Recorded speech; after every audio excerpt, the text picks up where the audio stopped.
We've had a lot of talk on the show about command line heroes and villains. Hackers that use exploits, that spend their time scanning and look for holes in the network to wiggle their way in and bring down their foe. What if I told you that one of the biggest threats to your network didn't need a vulnerability in Microsoft or Apple or Google to get in? What if I told you that all they needed was you? I'm John Cordes, and today I want to take you on a trip where you don't need complex code or a library of exploits to get what you want. You just need patience, smarts, and to know where to look. So come with me and take a look at what the shell open source intelligence is and what hacks wouldn't have been possible without it.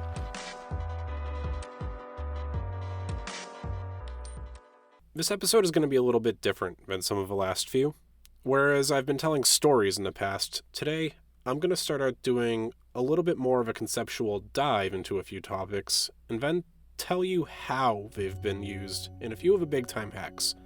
I'm going to put you in the mindset of a hacker at the start of their campaign.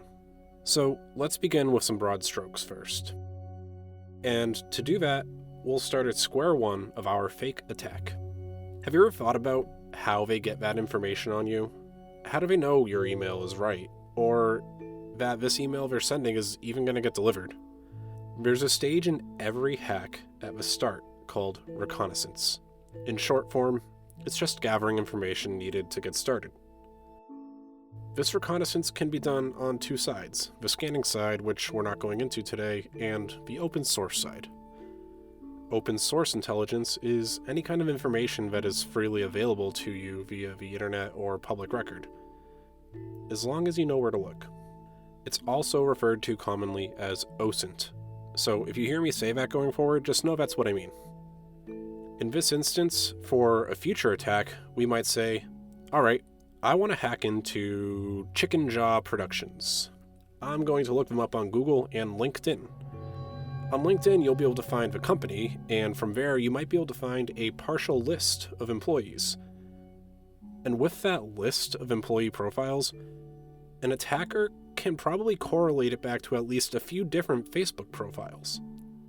After all, not everyone has theirs set to private, and there's information that you can use to tie the two together.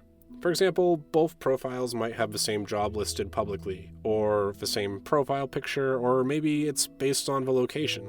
I know I've got my LinkedIn location on, but I turned my Facebook location off. But if I had it on, you might be able to correlate the two and say, oh, this is me. Now you've got a bit of a bigger picture of just who these people are, and you might even have some more identifiable stuff like phone numbers or whatever's listed publicly on their profiles.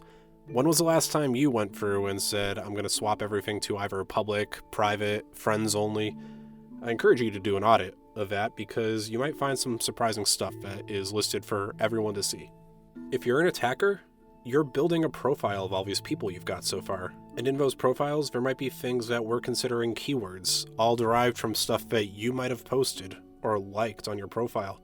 And they all paint a very tiny part of a picture that is, well, you. They can be used to do things like guess passwords or the answers to security questions. So, for example, myself. Someone might look at my likes on Facebook or whatever public profile they've got.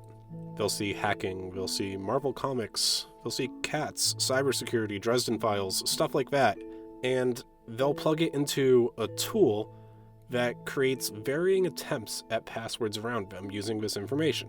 If they're able to do so, they might even view what I've been doing on Facebook. They might see that I've been commenting on things and take information there. And if I'm answering anything like those little quizzes that like to pop up from time to time, or the question posts that ask seemingly random questions, but when you stop to think about it, might actually be part of your own security questions, they'll take that information and add it to your profile. And if they can't guess your password, maybe they'll try to change it. At this point, what we're calling our attack surface is kind of growing, becoming larger. And now, maybe we're going to take that information and do something with it. Remember when we were looking on LinkedIn for the company employees? Well, maybe they had their work email as a part of that. All you need is one work email, because now you've got an email structure against a company. Now that you have this information, you might know that it looks like emails here are the first initial, last name, at the company name because you found someone named bburns@chickenjaw.com. Using that template, you can apply it back to everyone else you found, and now you've got a list of what are assumedly good email addresses that you can email, that you can try to use to log in, that you can target. With this small platform of information, the picture is becoming more and more clear. We might take these email addresses at that point and start to take a look a little bit more at what's now in public breach information. Public breaches. Do you remember all the way back in episode 1 with the Colonial Pipeline when I told you that the root cause of that hack was a reused password? Well, a lot of the time when hacks happen, there's a dump of information, sometimes usernames and passwords, sometimes valuable credentials like credit card information, sometimes it might just be your birthday. I can almost guarantee you that you've gotten an email sometimes saying that you've been involved in a data breach at some point. And this is the kind of stuff they take. And if it's not publicly disclosed by someone, it's probably going to be sold privately. In fact, some of the time, it's even just a Google search away. There's a saying in IT that Google is your friend, and that really is true, but sometimes it can be your enemy as well.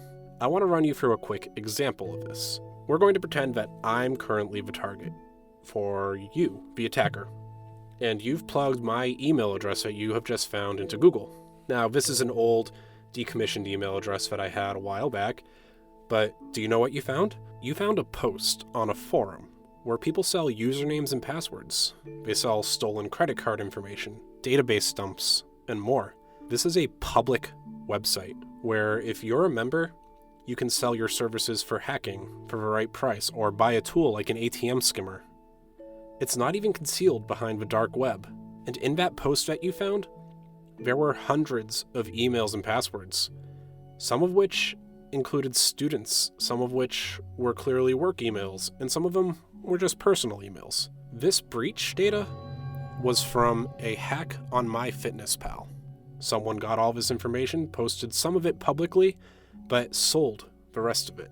Unfortunately for me, I was part of that public 450 or so, I think, accounts that was used as an example. I've since decommissioned that email and password, but the point stands. And you might be wondering, why is this website still active if this seems heavily illegal? And again, we can take it back to episode 1. It's hosted in Russia. And if you recall, we can't explicitly get it taken down from here because their policy over there is that if it's not doing direct harm toward the Russian government, we're unlikely to see any real action being taken against it. At this point, you haven't touched any command line tools. You haven't touched any special boxes. You haven't done any kind of technical hacking. All you've done is use Google. And you've got usernames, accounts, passwords, potential information that can get you in. And you're going to save it.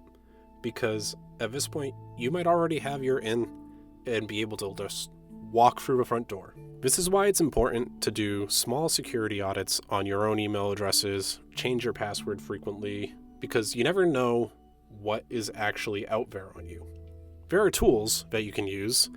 For example, you right now can go to Have I Been Pwned, which is a website that when you enter an email address or a phone number, it will tell you what data breaches you've been involved in. And if the latest breach you've been involved in was after you've changed your password, then you may want to consider doing it again if you haven't already. Open source intelligence is a powerful tool. There's many different ways and frameworks that you can do publicly and legally to get this information. But let's bring this example up to a high level. I'm not taking you back to conceptual topics here. I'm saying high as in, let's say a presidential level. I'm going to rewind a bit to 2016, just before the presidential election in the United States. A Dutch security researcher by the name of Victor Gevers had a thought. I wonder if it's possible to be able to log into a candidate's Twitter by guessing their password. You see, Gevers' job is disclosing vulnerabilities so that people can fix them responsibly. He's done it hundreds of thousands of times, and ultimately he's done quite a bit of good for the process. Well, the question he was asking now was a fair one. After all, these are people that would be steering the course of a nation, and if their account was easily accessible and the password guessable, what would stop the hackers from potentially doing something terrible with that ability. Specifically, he was targeting their Twitter accounts because of how quickly information would spread to the public. So when choosing his target, he had a look at everyone he could pick from and chose the then presidential candidate, Donald Trump. Now, the last few years aside, at this point in 2016, Donald Trump is probably best known for two things: his long-standing television show, The Apprentice, and speaking out about his displeasure with the current administration. So we're going to take that back to what we were talking about earlier. You take this information and you start to paint a tiny picture. All right, let's look for keywords around The Apprentice. Let's look for keywords around his Twitter profile. What does he use frequently? Things like that. And Gevers took it and went to work creating a small profile of password guesses. I don't think he was ever really expecting to get anywhere with it. After all, you would think these are very secure. So he guesses the first one, and nothing. The second one, nothing. A few more with no luck, but on attempt number 5, something unexpected happened. You're fired. You're fired. You're fired. You're fired. You're fired. Yeah, on guess number 5, with the password, "You're fired," he got in. No uppercase, no special characters or anything like that. Just his signature catchphrase. So it's not like it would have been far down on the guest list for any attacker. However, for me, there are two surprises here. One is that there was no special characters, and one was that there was no two-factor authentication. That two-factor authentication is a secondary code that needs to be entered on the account in order to log in. It proves that you are beyond a doubt the owner of the account by providing something you know, which is the password, and something you have, which is the access key. Gevers didn't really know what to do. He got in, but wasn't quite sure how to responsibly disclose this one. If he did it publicly, it would probably be inviting others to try and almost certainly get in just as easily as he did. So he reported it to the Dutch government so that they could bring attention over here to Donald Trump. He even included a list of suggested passwords that he could change it to, like MAGA 2020 ! Honestly, in my opinion, not much better, but it was a definite step up and in the right direction. And that was the last of it for a little bit. But years later, in fact just over a year ago now, in October of 2020, Gevers decided to give it another go. It was just before the 2020 election, and I suspect he had the same thought. It can't happen twice, right? It's been several years, two-factor authentication is now much more commonplace, and more importantly, you'd think he'd learn a lesson. And fortunately this time, the password wasn't "you're fired" anymore. But the password was MAGA 2020 ! One of the same passwords he had recommended. And still, at this point, no two-factor authentication had been enabled. This is on the phone of the now president, and he had this to say. Nobody gets hacked. To get hacked, you need somebody with 197 IQ, and he needs about 15% of your password, right? Which, frankly, was just incorrect. You and I both know from what we've talked about today that with some creative guessing, all it takes is patience to get in. This is the leader of a free world, and his password was guessed with nothing but public knowledge about him. That's the kind of thinking that OSINT thrives on in order to drive exploitation. Now, after this issue, Gevers emailed a division of Homeland Security dedicated specifically to cybersecurity to make them aware that the president's password was so insecure and that there was no second factor of authentication. It was changed pretty shortly after, and in addition to that, it actually launched a bit of a change in how Twitter handles security for high-profile individuals. Now, they had more strict requirements for passwords and a requirement for a second factor of authentication.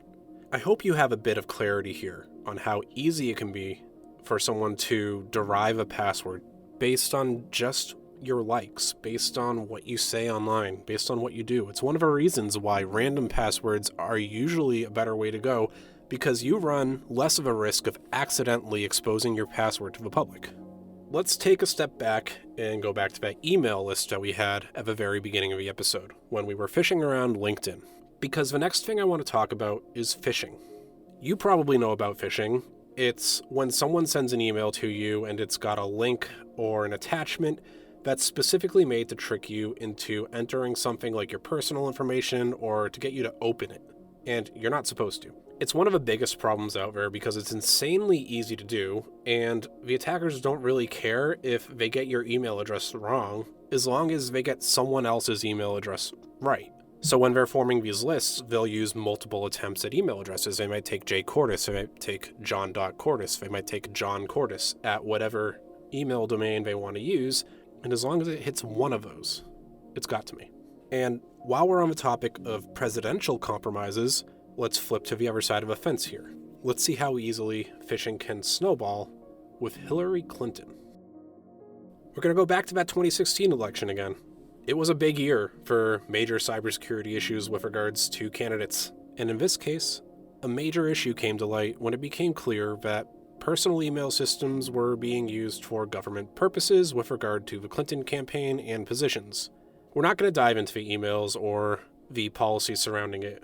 What we are going to talk about is how one phishing attempt here gave way to another presidential level compromise. We talked about that reconnaissance phase, where we did all that research, and in March of 2016, Russian hackers did just that, except instead of a company, they targeted members of the Democratic National Committee. Within a week of the operation beginning, many of the members had been identified and email addresses had been guessed. Any of the valid emails might have received an email similar to this one that read like it was from Google. The address at the top said no reply at accounts.googlemail.com. The subject was someone has your password in asterisks. This one says simply someone has your password. Hi John, someone just used your password to try to sign into your Google account blank@gmail.com. Then it gives some details. It says Saturday, 19 March at 8:34 UTC. It gives an IP address, and it says the location is the Ukraine. Below that it says Google stopped this sign-in attempt. You should change your password immediately. Change password, and then this is where it gets fishy. There's a bit.ly link. Bitly is a website you can use to shorten links, but in this case it's used to also hide the fact that this is a malicious link. Best, the Gmail team. You received this mandatory email service announcement to update you about important changes to your Google product or account. And that was a message. In this case, the recipient was John Podesta, the former White House Chief of Staff and counselor to President Obama. To their credit, whoever maintained that email account, which was a personal Gmail account, went to confirm that this was valid and that the proper link was sent to change the email password, but when they got it back saying that they should change it, they clicked the Bitly link instead by mistake. That link would lead to a fake Google password change, which would ask for a current password and a new password.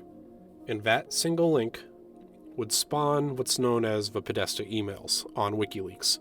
It's basically every email they could get dumped and posted online, and it made it obvious that government discussions were taking place on personal email infrastructure, which spawned this whole controversy. That particular attack was caused by the group designated Fancy Bear. Fancy Bear is a Russian threat actor known for attacks targeting journalists, the Olympic Committee, and dozens upon dozens of military targets. The attacks didn't stop there. They would expand onto more and more members of the Democratic Party, and the snowball effect would just accumulate more and more information as it was posted to WikiLeaks. Just one click on this link led to what was arguably one of the biggest blows in a presidential election to date. So, phishing might seem like it's a bit of a joke when you're doing your training every year, especially when most of the time it comes across as spam, like shopping or sex sales. But when it's directed right at you, crafted for you, it can be the tip of a long and dangerous spear. These attackers that use this information they gather from the public eye aren't relying on major exploits to get in. They're relying on you not paying attention. They're relying on you not having proper security postures. They're relying on you to just be you. And they take those small things that you might not think are important and use it to paint what ends up being a rather clear picture of who you are. Now that we've talked a bit about the high level and important attacks here, I want to take it down to the street level a little bit more. Because in addition to those big groups that are looking to make a buck off you, clicking a link, or looking to expose your company by gaining access through you, there's stuff that OSINT can be used that's more close to home. And it turns out there's plenty of room in the law for these kind of activities if you do it right. In fact, open source intelligence is pretty frequently used to do things like track people down fleeing from court, or even to catch online predators. That kind of position is pretty frequently referred to as a skip tracer. One skip tracer named Alex Price has actually made a pretty great career out of it. He's one of the most well-known skip tracers in the world, going by the alias Skip Guru. He's got over 30 years experience and started by simply tracking down people who weren't making their car payments. But now he donates his time and skills to participate in a program called the Innocent Lives Foundation. That program is aimed at taking down online child predators through the use of open source tools and technologies. Since they've become a thing, they've taken down nearly 250 predators online. They'll use publicly available information, maybe a little bit of social engineering where they disguise themselves to be someone else online, and whatever tools they can get access to in order to bring these predators down. Some other pretty common uses for skip tracers? Well, like I said before, people flee court hearings. They might not want to go to court, they might be running from the law, and you need people to track them down. You can essentially think of them as an evolution of bounty hunters for the digital age. One such bounty hunter was a woman by the name of Michelle Gomez. Gomez kind of bridges that line between what you normally think of as a bounty hunter and what you might think of as a cybersecurity professional. When Gomez was a child, her parents, who had worked for IBM, insisted that she channel some of her time into learning the ins and outs of computers, even going so far as to have her build one from scratch, including down to soldering the connections together on the motherboard. And she likens her online bounty hunter activity to the construction of a motherboard, saying that profiling a subject is a lot like constructing a motherboard. You have to see connections that are invisible to other people by filling the spaces between them with information. And wow, was she able to find these connections. In one such case, she retrieved both a missing yacht and a criminal wanted by the FBI. Back in 2013, she was contracted by Alternative Collection Solutions to recover a 53-foot yacht called the Morningstar. At that point, it had been missing for about a year and was allegedly in the possession of a man named Ryan Eugene Mullen. Mullen, at that point, had been wanted for stealing over $2 million from federal agencies. He was a bit of a high-profile target, but an elusive one as well. So after talking it over with the feds, her potential pay for this bid now became $10,000 from ACS and the criminal reward money for catching Mullen. Gomez started by using some traditional methods of bounty hunters and skip tracers called the SITS method: shelter, income, transportation, and social contact. If you can hammer down just one of these points on someone, you probably have a good lead. Unfortunately, using the information she had, Mullen was apparently pretty good at obfuscating his personal record with fake names and addresses. Even credit reports came up with multiple names under the same social security number. Eventually, through tracking a litany of name changes and potential points of contact, he and the boat would end up being caught by Gomez. In fact, she caught him securing the yacht on his way to flee because a couple of scam real estate transactions had fallen through.